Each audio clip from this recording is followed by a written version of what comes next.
ఒకసారి దాదాపు 500 మొబైల్స్ని ₹1 కోటి పైగా విలువ చేసే మొబైల్స్ని మొత్తం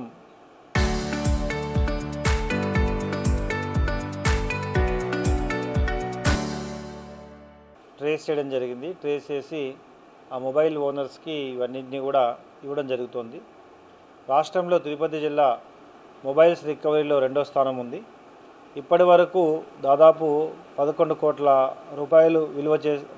పైగా విలువ చేసే మొబైల్స్ని వారి వినియోగదారులకు పోగొట్టుకున్న వినియోగదారులకి చేర్చడం జరిగింది.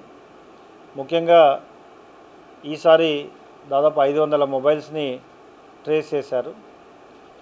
మొబైల్ వినియోగదారులకి ఏదైనా మొబైల్ పోగొట్టుకున్నప్పుడు ఇమ్మీడియట్గా సిఐఆర్ పోర్టల్ లేదా తిరుపతి జిల్లా వాట్సాప్ నెంబర్కి ఇమ్మీడియట్గా వాటిని మెసేజ్ ఉంచి ఆ సిమ్ బ్లాక్ చేయడం, అదేవిధంగా సిఐఆర్ పోర్టల్ ద్వారా ఫర్దర్ ప్రాసెస్ చేయడం, లేదా వాట్సాప్ కాల్ చేస్తే మా వాళ్ళు ఇమ్మీడియట్గా ఈ IT core and cyber wing తగిన సహాయం చేస్తూ మొబైల్ని ట్రేస్ చేసే విధంగా తగిన చర్యలు తీసుకోవడం జరుగుతుంది. తిరుపతి జిల్లాలో ఇప్పటివరకు ఇన్ని మొబైల్స్ని ట్రేస్ చేయడం, వాళ్ళకి అప్పచెప్పడంలో ప్రముఖ పాత్ర పోషించిన సైబర్ ఇన్స్పెక్టర్ వినోద్ మరియు వారి టీం, తర్వాత ఐటీ కోర్ టీం, అదేవిధంగా అడిషనల్ ఎస్పీ అడ్మిన్ అందరినీ కూడా అభినందించడం జరుగుతుంది.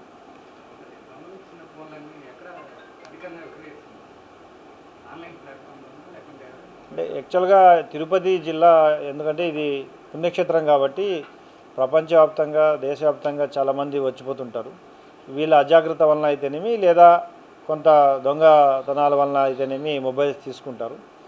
అయితే ఇక్కడ తిరుపతిలో చాలా తక్కువ అమ్మడం జరుగుతుంది. ఎందుకంటే ఇక్కడ అమ్మితే ఇమ్మీడియట్గా ఎవరైతే కొంటున్నారో ఈ దొంగ మొబైల్స్ని వారిపై కూడా చర్యలు తీసుకోవడం జరుగుతుంది. లాస్ట్ టైం కూడా చెప్పడం జరిగింది.